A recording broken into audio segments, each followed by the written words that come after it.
Hola, bienvenidos nuevamente a Cuestiones Militares. Hoy para entregarles un video que hice un tiempo atrás con un teniente de la Armada Española que se llama Felipe Superville. Fede, para los que lo conocemos con mayor cercanía, quien es muy conocido en España porque, bueno, él, digamos, ha hecho videos con cosas militares, con con el señor Yago Rodríguez, etcétera. Ha hecho también videos con el otro personaje muy conocido que es muy amigo de los ucranianos. Bueno, en todo caso, bueno, hoy día los dejo con el tema de la introducción a las técnicas de los submarinos, que espero que les guste, producto de que mañana vamos a hacer un en vivo referente a los submarinos que va a dictarlo Anaconda, en el cual nos va a hacer un capítulo que lo ha llamado Helicópteros Calando. Así que bueno, para empezar a disfrutar del contenido se lo dejo ahora ya. Te quería llevar al tema de los submarinos. Como por ejemplo, lo primero es que tú nos enseñes cuál es la diferencia entre los sonares activos y pasivos. Yo algo te he escuchado, por lo tanto, algo Ujú. estoy. Entre los ciegos, el tuerto es Dios, ¿no es cierto? Pero Vale, que tú nos pues partieras por ese tema. como hemos visto antes, como hemos hablado antes, el agua tiene el inconveniente de que las ondas electromagnéticas no la penetran, o la penetran muy poco, ¿vale? Al final, la onda electromagnética es casi todo lo que conocemos. El radar es una onda electromagnética, la radio es una onda electromagnética en otra frecuencia distinta,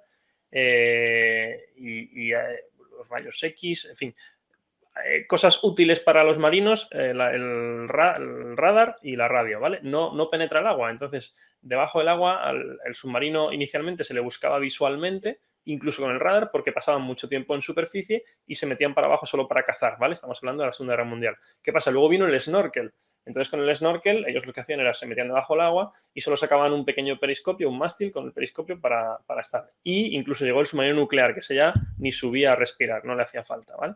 El snorkel sirve, para el que no esté muy cercano al tema, sirve para ventilar el submarino y permitir arrancar los motores diésel. Esos motores diésel cargan las baterías y con las baterías que son eléctricas se puede ir debajo del agua y operar debajo del agua, ¿vale?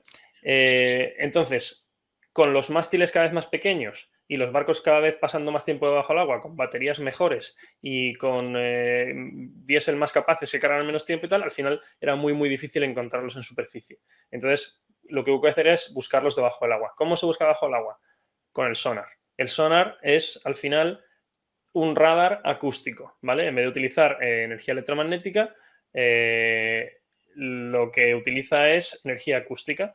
Entonces, hay dos maneras principalmente. Una es escuchar ese ruido que tienes alrededor, intentar averiguar si ahí fuera hay algo interesante, que eso es el sonar pasivo y se llama pasivo porque tú no emites nada, eres pasivo, solo escuchas lo que hay a tu alrededor. Y la otra es el sonar activo. El sonar activo es que tú emites una onda de sonido, ese es el famoso ping de las películas, ¿vale? Que en la realidad suena bastante distinto a ping, son así como y algo así, ¿vale? Eso es una onda de sonido, viaja por el mar, algo así, algo así.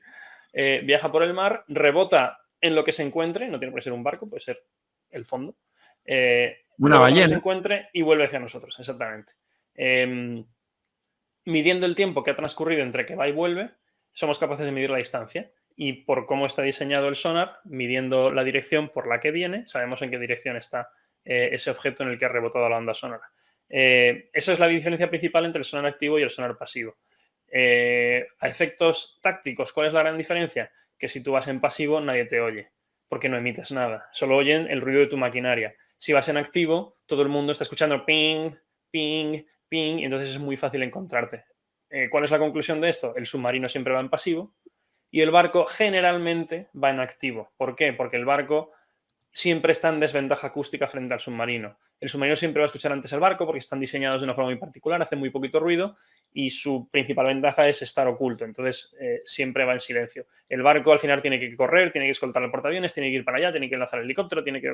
Entonces siempre va rápido, siempre va haciendo ruido y entonces sabe que le van a encontrar antes. Y por eso va con el sonar en activo, porque a priori tiene ciertas ventajas sobre el pasivo y porque como él hace tanto ruido, es muy difícil que escuche lo que hay fuera.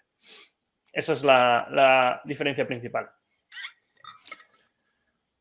Estamos hoy día con el teniente Federico Superville. Fede, la verdad que ya vamos en 70 personas, Federico, que se están conectando con nosotros. Hay algunas preguntas, pero bueno, sigamos con lo nuestro. Por ejemplo, ¿cómo son las tácticas para encontrar por ejemplo, cuando una fragata pretende encontrar un submarino, ¿y qué hace el submarino para ocultarse más? ¿Cómo se utilizan, por ejemplo, las termoclinas? Vale. Yo te expliqué antes de que comenzáramos a hablar que yo también soy buzo igual que tú y conozco las termoclimas. Entonces, bueno, sé que son franjas pero yo pensaba que eran solamente más calientes y tú me dices que en Europa son al revés, son más frías. Efectivamente. Bien, el problema del agua, además de lo que hemos hablado de que las ondas electromagnéticas no la penetran, el problema del agua es que es mucho menos uniforme que el aire. El aire, todos tenemos la idea de que cambia a medida que subimos, ¿no? Y cambia la presión y la troposfera, la ionosfera, tal, pero normalmente en los espacios en los que nos movemos nosotros es más o menos uniforme. El agua no, el agua cambia muchísimo y cambian tres cosas principalmente. La presión, eso es muy fácil porque cuanto más para abajo te vas, más presión tienes y tú eres buzo y lo sabes muy bien. A 50 metros parece gelatina y tú empiezas a aletear y no te mueves, ¿verdad? Bueno, pues cuanto más para abajo te vas, más presión tienes encima de la cabeza porque más peso tienes encima de la cabeza. La presión cambia de una forma más o menos constante. Esa es fácil de predecir. Pero luego hay dos cosas que son más difíciles. Una es la temperatura, que es la que más nos va a afectar siempre. Y el agua tiene capas y a lo mejor el que no está acostumbrado siempre piensa y dice, bueno, pues arriba es caliente y a medida que vas para abajo hace más frío, pues porque no da el sol o por lo que sea. Y puede ser cierto en ciertas zonas, pero no es necesariamente así, porque hay corrientes, porque hay flujos de agua que en función de la estación el agua caliente sube, la fría baja o al revés, etcétera, etcétera. Y luego la salinidad que también, aunque cambia menos, también puede cambiar de unas zonas a otras. Si nos movemos cerca de costa o pasamos de un mar a otro, por ejemplo, cerca de donde yo vivo, puedes pasar del Mediterráneo al Atlántico. Y pasando del Mediterráneo al Atlántico, el cambio de salinidad se nota, ¿vale? O pasando, por supuesto, si cruzas el canal de Suez y pasas del Mediterráneo al Rojo, pues se viene un cambio importante, ¿no? O te metes en el Mar Negro. Entonces, esos tres parámetros afectan mucho a la transmisión del sonido en el agua, ¿vale? Todos ellos afectan a la velocidad del sonido. Y el sonido, yo siempre digo para acordarme, que creo que es la forma más fácil, es vago. El sonido no quiere correr, entonces tiende a las zonas de menor velocidad. Entonces, si quieres, si me pones la primera imagen y vamos a intentar explicarla. Vale. Hay que recordar que la velocidad del sonido del aire, que uno conoce como 343 metros por segundo, en el agua es mucho más rápida, ¿no? Sí, y esto lo vamos a explicar y yo creo que la gente lo va a entender muy rápido. Es una de las razones por las que se usa el sonar, porque el sonido se propaga muy bien debajo del agua, ¿vale?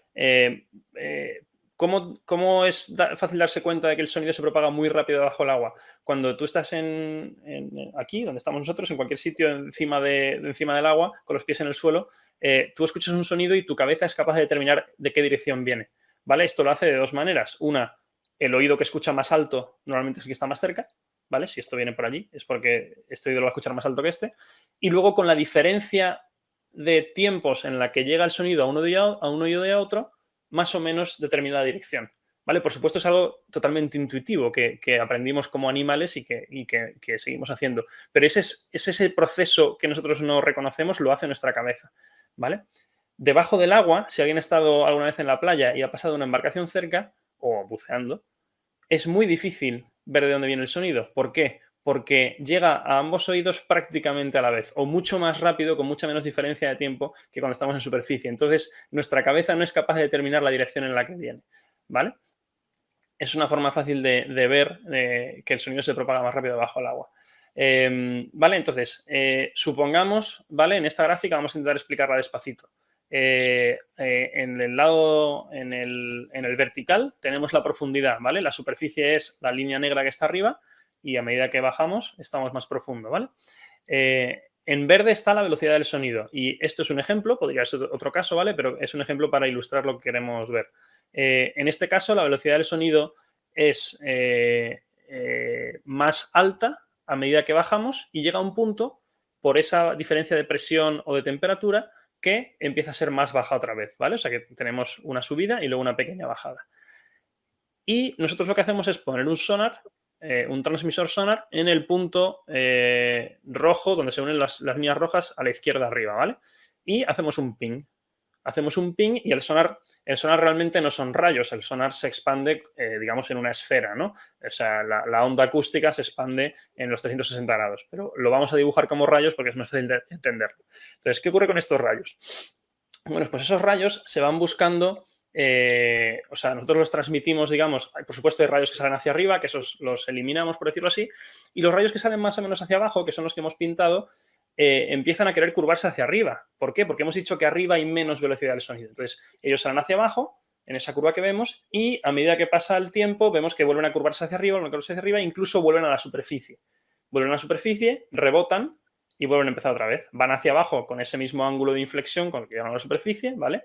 Y vuelven hacia abajo. El que haya estudiado un poco de óptica, estos son dos fenómenos muy conocidos que se llaman reflexión y refracción. Uno es el rebote de toda la vida, que es lo que hace en la superficie, y el otro es esa curvatura que hacen los rayos, ¿vale? Entonces, básicamente, por encima de esa línea discontinua en negro, que la vamos a llamar profundidad de capa, ahora explicamos por qué, tenemos rayos que se van curvando hacia arriba, rebotan y vuelven a curvarse hacia arriba, rebotan y así sucesivamente. ¿Hasta cuándo? Hasta que pierden fuerza. ¿Qué pasa? Que esos rebotes les hacen perder fuerza, entonces no llegan muy lejos, ¿vale? Y luego tenemos algunos rayos que han salido tan hacia abajo, ¿vale? Los que salen cerca de hacia abajo, que cuando llegan a esa línea no se han curvado lo suficiente y la atraviesan. Atraviesan la línea y cogen un nuevo ángulo hacia abajo. ¿Qué pasa? Que ya de ese lado están más cerca de perder velocidad yendo más hacia abajo. Entonces lo que hacen es irse hacia las profundidades. Y es ese rayo que tenemos ahí que se va hacia abajo del todo, ¿vale? Entonces, ¿qué tenemos? El rayo límite, si nos fijamos, es el que divide el último rayo en irse para arriba y el primer rayo en irse para abajo. Entonces, entre el rayo límite y la profundidad de capa, tenemos una zona de sombra en la que no vamos a ver nada. Da igual lo potente que sea nuestro sonar. Es física, ahí nunca va a haber nada porque los rayos no podrán curvarse lo suficiente para entrar ahí, ¿vale? Entonces, ¿el submarino qué va a hacer? Va a meterse ahí siempre que pueda, justo debajo de la capa. Buscan las zonas de sombra, digamos. Exactamente, y intentando estar suficientemente alejados del barco. Esto es un problema para nosotros porque esas distancias son relativamente cortas y sin embargo el submarino va en pasivo, puede jugar con ir justo encima, justo debajo de la capa, hacer ciertas cosas de tal manera que sea que él sí pueda escucharnos a nosotros y nosotros a él no, ¿vale? Esto, ya digo, es la transmisión de un sonar que está prácticamente en la superficie, es decir, lo que sería un sonar de casco de un barco, en un caso en el que haya capa. La capa al final es ese cambio brusco de temperatura que los buceadores muchas veces llamamos termoclina. Esta capa puede estar en profundidades en las que se mueven los buceadores, que son pues, 17, 20, 30 metros, en cuyo caso... Yo he buceado a 60 metros. A 60 te la puedes encontrar también, por supuesto, pero no, los buceadores recreativos no suelen ir tan abajo. Lo que pasa es que me tocó ir a Fernando de Noronha, en Brasil, Ajá. y tuve la oportunidad de bucear un buceo técnico, digamos. Sí, me habían preguntado cuántos buzos tenía hasta 40 metros, que es el máximo. Tenía 10, me dijeron ya, puedes hacerlo, y me pusieron doble botella con trimix. Y luego descompresión para arriba. Y luego una descompresión para arriba de 15, 20 minutos. Claro, sí. Pues esa capa, que los submarinistas y los antisubmarinos llamamos capa, los buzos lo llaman termoclina, se puede dar en esas profundidades o se puede dar algo más abajo, que es donde normalmente tiene efectos sobre el sonar. 80 metros, 100 metros, en esas profundidades. Entonces, el submarino ahora, ¿a qué profundidad trabajan los sonares de profundidad variable? ¿Cuántos metros hacia abajo se pueden colocar? Depende del diseño. Normalmente... porque esa sería la forma de contrarrestar, ¿no es cierto? Con un sonar de profundidad variable. Lo vamos a ver en dos imágenes más adelante. Okay. Ahora lo vemos. Pon la siguiente si quieres.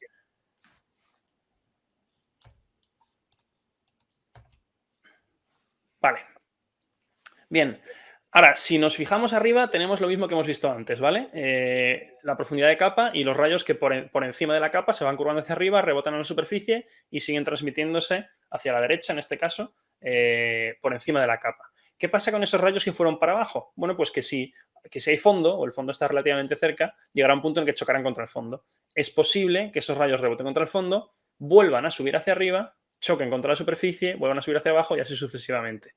¿Qué problema tiene este método de transmisión que se llama rebote en el fondo? Que pierde mucha potencia en cada rebote. Entonces es raro que tengas más de 2, como mucho 3 rebotes. Depende también mucho del tipo de fondo, no es lo mismo un rebote en fango que un rebote en piedra, y además mete mucho ruido, porque si el fondo es irregular, empiezas a tener rebotes, digamos, extraños, que te dan ecos extraños que son difíciles de procesar. ¿Vale? Entonces es una trayectoria que no es muy aprovechable. Existe, se le puede sacar cierto partido, pero no es muy aprovechable. Vamos con la siguiente. Vale, esto es la zona de convergencia. Y al que haya leído Tom Clancy y ese tipo de novelas a lo mejor le suena un poco. Vale, tenemos aquí una curva de la velocidad del sonido un poco peculiar, pero bastante común, ¿vale? Esa curva se da bastante y es la curva necesaria para que haya zona de convergencia. ¿En qué consiste la zona de convergencia? Tenemos unos rayos que van hacia abajo, ¿vale? Por el ángulo con el que salieron, y tenemos, en este caso, arriba está la capa con esa inflexión que vimos antes, pero ahora tenemos más abajo una inflexión en el sentido contrario, es decir, un punto mínimo de velocidad y luego la velocidad del sonido vuelve a subir por un cambio de temperatura, porque la temperatura, nuevamente es porque la temperatura se mantiene estable y aumenta la presión, y esto hace que la velocidad del sonido vuelva a subir, ¿vale? ¿Qué pasa con los rayos que bajan de la capa? Bajan de la capa, bajan y de repente la velocidad del sonido empieza a aumentar y ellos quieren ir más despacio, entonces empiezan a curvarse hacia arriba, hacia arriba y como se curvan hacia arriba con tanto ángulo, cuando vuelven a atravesar esa altura media, ese punto de inflexión, lo atraviesan y llegan hasta la superficie. Entonces, ¿qué tenemos? Tenemos ese caño de transmisión que está contenido en la imagen por los 3 rayos rojos largos, que vuelve a la superficie después de mucha distancia. Normalmente estamos hablando de distancias entre 20 y 30 millas náuticas, que son unos 40, 50 kilómetros, hasta 60 kilómetros. ¿Vale? De hecho, si me pones la siguiente, creo, no sé si la habrás puesto, la del anillo, exactamente. Visto desde arriba, en una vista cenital, lo que tenemos realmente es alcance o detección sonar en ese anillo, en una especie de donut muy finito, que tiene unas 20 millas de diámetro y el espacio en el que detecta es solo la 10ª parte de esas 20 millas, unas 2 millas, ¿vale? Si son 30 millas, pues unas 3 millas. O sea, la parte en rojo sería la parte donde se puede detectar. Eso es. Si el barco está en el centro, el barco o el sensor, el que sea, está en el centro, se detecta en la parte roja. ¿Esto qué significa? Que tú puedes tener un submarino acercándose, lo detectes y luego lo vuelvas a perder. Y de hecho, así es como funcionaban las Oliver Hazard Perry en el principio. Las Hazard Perry tenían el TACTAS, que es un rabo, un sonar pasivo remolcado. Hacían detecciones por zona de convergencia de los submarinos soviéticos nucleares, que eran bastante ruidosos. ¿Y qué hacían? Lanzaban a su helicóptero para redetectar. El submarino atravesaba ese anillo y el helicóptero iba corriendo al anillo, lanzaba sonoboyas y redetectaba una vez que había perdido el contacto. Por eso las Hazard Perry tienen 2 hangares y no uno, porque necesitaban tener un helicóptero siempre listo para volar. Entonces tenían 12 horas un helicóptero y 12 horas el otro. Siempre hay un helicóptero listo para volar. ¿Vale? ¿Por qué no detectamos en la zona blanca dentro del círculo? Porque nuestros rayos sonoros están a unas profundidades enormes en las que el submarino no puede navegar. A lo mejor están a 5.000 metros de profundidad o a 3.000 metros de profundidad y los submarinos no van tan bajo. Los rayos se curvan, bajan a esos, me estoy inventando el número, 3.000 metros, ahí no van a ver nada porque no hay nada que ver, suben y cuando vuelven a subir sí pueden detectar a los submarinos que pasan por allí. ¿Cuál es la profundidad normal de un submarino no atómico de profundidad 300, 400 metros? A 300 probablemente puedan ir todas. Es un dato que normalmente no se conoce o que no se comparte mucho. No se comparte, yo diría. Exactamente. Pero los atómicos llegan a 1000 metros, entiendo. Yo no me atrevería a decir tanto. Y no, a 100 metros he escuchado. Dependerá de cada uno. Yo creo que 600 metros es una profundidad razonable para casi cualquier barco. También tenemos que pensar que más abajo generalmente no interesa bajar. Llega un punto en el que ellos pueden bajar para buscar estos canales o para evitarlos y como mucho para hacer una evasión de un torpedo, pero la evasión de un torpedo dura un tiempo determinado, tampoco te da tiempo irte mucho más al fondo, ¿no? Entonces podemos estar hablando de, sí, 300 metros yo me atrevería a decir que pueden bajar prácticamente todos, 600 podrán bajar bastantes o muchos, pero ya te digo, es un dato que se suele desconocer. Yo los que te estoy dando son más números pues que se escuchan en novelas, en películas, que suelen estar más o menos basados en la realidad, pero tampoco podemos hacerles mucho caso. Y lo último que iba a decir es que este método de transmisión o esta forma se puede combinar con el rebote en superficie. Es decir, esos rayos que ahora mismo están rebotando en ese anillo pueden volver hacia abajo y hacer un segundo rebote al doble de distancia, ¿vale? Con lo cual tendríamos una zona de convergencia a 20 millas y otra zona de convergencia a 40. Incluso una tercera a 60, pero eso ya es muy poco probable. La segunda es difícil, la tercera es casi imposible, ¿eh? Pero podría darse el caso. ¿Cómo lo hace un submarino ahora para disparar sus armamentos, sean misiles o torpedos? El submarino, como hemos dicho antes, bueno, si quieres, ponme la siguiente un momentito, ya la tienes puesta y rematamos esta. Esto es básicamente un corte, una imagen un poquito más compleja. Elaborada. Es cortesía de Thales, que es una empresa francesa que trabaja también en España, que hace sonares y de hecho va a hacer el sonar de la F-110. Y bueno, hacer sonar de las FREM italianas y francesas, hacer sonar calable de los helicópteros MH-60 Rome americanos y de los NH-90, o sea, una empresa bastante potente. Y esto es, si ponemos nuestro barco en el centro, más o menos la zona de cobertura que nos da la transmisión por zona de convergencia, ¿vale? Ese anillo alrededor del barco, esos rayos que bajan, ahí abajo es muy raro que detectemos nada porque ningún submarino va tan profundo, y detección más o menos en las zonas exteriores arriba, ¿no?, del anillo. Y entonces, estábamos hablando del submarino.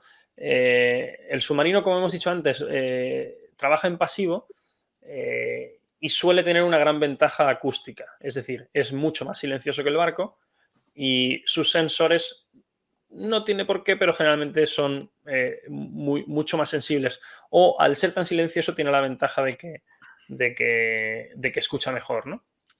Entonces, el submarino, el problema que tienen los sistemas pasivos, tanto acústicos como radáricos, pasa mismo con los equipos de guerra electrónica, que son como oídos de radar, pues el sonar pasivo al final es un oído, es solo un receptor de sonar, ¿no? ¿Qué problema tiene? Que es capaz de decirnos la dirección, pero como no tiene ese tiempo desde que salió la emisión, que utilizamos el radar activo, no es capaz de decirnos la distancia. Entonces el submarino hace un proceso un poco complicado que se llama, del inglés Target Motion Analysis, algo así como análisis del movimiento del blanco, y que consiste en ir pintando las sucesivas demoras, que son direcciones, norte, 010, 020, 030. Cada X tiempo ellos tienen sus digamos, bueno, eso antiguamente y hasta hace poquito se hacía manualmente, matemáticamente, tanto de forma matemática numérica como gráfica, y ya hoy en día pues lo hacen ordenadores, ¿no? Por supuesto. Entonces ellos tienen pues cada 5 minutos o cada 3 minutos tomo una demora, la meto en el sistema y el sistema al final te calcula, deshaciendo tu movimiento propio, tú le tienes que decir al sistema qué rumbo y velocidad vas tú y metiéndole los datos del otro, te dice una aproximación bastante buena de dónde está exactamente. Además, a esta aproximación se le añaden datos, por ejemplo, de el número de vueltas que está dando la hélice del blanco que estás escuchando, que te da una idea aproximada de la velocidad a la que va. Aproximada. Y más aproximada cuanto más conozcas al blanco. Es decir, los submarinos españoles que están acostumbrados a hacer ejercicios con fragatas españolas saben que, me lo invento, a 32 vueltas van a 14 nudos y a 46 vueltas van a 18 nudos. Pero si se encuentran un destructor, no sé, chino, que no lo han visto nunca porque están en el Pacífico, más o menos, dice, pues más o menos a 36 vueltas van a 14 nudos y más o menos, pero no lo sabes tan exactamente, ¿no? Entonces, al final, esa inteligencia acústica es fundamental. Bien, este es el último de los métodos principales de aprovechamiento del sonido bajo el mar, ¿vale? Vemos otra vez ahí la curva del sonido en verde, y al final aquí esta parte nos da más igual, perdón, aquí, esta parte nos da más igual, ¿vale? Esta es la importante. Al final lo que necesitamos es que se haga esta especie de curva en algún punto en la profundidad, ¿no? Entonces, ¿qué logramos con esto? Aquí, este es el punto de mínima velocidad, entonces cualquier rayo que esté aquí dentro va a tender a venirse a esta línea, ¿no? Al eje del canal. El eje del canal no tiene por qué estar justo en el medio, sino que el canal acabará en estos puntos, ¿no? Que pueden estar a profundidades distintas. Quiero decir que no es simétrico, no necesariamente es simétrico. Pero bueno, al final lo que nos interesa es que si yo soy capaz de poner un transmisor o un sensor dentro del canal, todo el sonido que emita o que escuche tenderá a quedarse dentro del canal porque va a ir hacia el eje del canal siempre, que es el punto de mínima velocidad. El problema que teníamos antes es que poníamos el transmisor, perdonadme, aquí arriba. Entonces el Correcto. transmisor venía por aquí, el rayo aquí todavía tenía mucha inclinación y no se curvaba lo suficiente para quedarse dentro del canal y se nos escapaba por aquí abajo. Pero si yo pongo el transmisor aquí, el rayo, aunque vaya hacia arriba, tiende a volver al centro, aunque vaya hacia abajo, tiende a volver al centro y aunque vaya hacia arriba, tiende a volver al centro. Y como eso, todos los rayos que van entre medias de estos dos, los que vayan por aquí en medio, irán así, haciendo curvas más pequeñitas, y al final lo que consigo es que todo ese chorro de sonido se mantenga dentro del canal. Esto es lo que hacen los sonares de profundidad variable y los sonares remolcados, ¿vale? Los helicópteros, cuando pinchan, intentan meter su sonar en estos canales. Los aviones de patrulla marítima, cuando tiran sonoboyas, intentan meter sus sonoboyas en estos canales. Los barcos, cuando remolcan sonares, intentan meter los sonares en estos canales. Porque tienen muchísima más alcance. ¿Por qué? Porque no hay rebotes, ni en el fondo ni en la superficie. Entonces no hay pérdida de potencia. El sonido no se dispersa, sino que va curvándose poco a poco y se mantiene a lo largo del canal. ¿Y cómo detectan ellos que a qué profundidad está este, digamos, canal? Muy buena pregunta. Lo que hace es tirar una especie de sonoboya. La sonoboya es un sonar desechable que cuelga de una bollita, la boya se queda en la superficie y se descuelga por debajo un sensor. Pues esta lo único que hace es hundirse hasta el fondo y va midiendo la presión, temperatura y salinidad. Al final lo que hace es levantar la curva, esa curva verde que vemos ahí, la levanta a medida que cae hacia el fondo y antes de hundirse lo transmite por radio a la unidad que lo haya lanzado, pues un avión, un barco, un helicóptero. Entonces, con esa información se debe refrescar de vez en cuando. Si estamos operando en una fuerza, pues cada 2, 3, 4, 5 horas o cada día, cada 2 días, lo que se determine, se lanzará al menos una de estas, se verán esas lecturas y en base a eso puede llegar a cambiar incluso el planeamiento táctico que tengamos porque los alcances cambien tanto que haya que resituar a los barcos o que haya que, en fin, lo que corresponda, ¿no?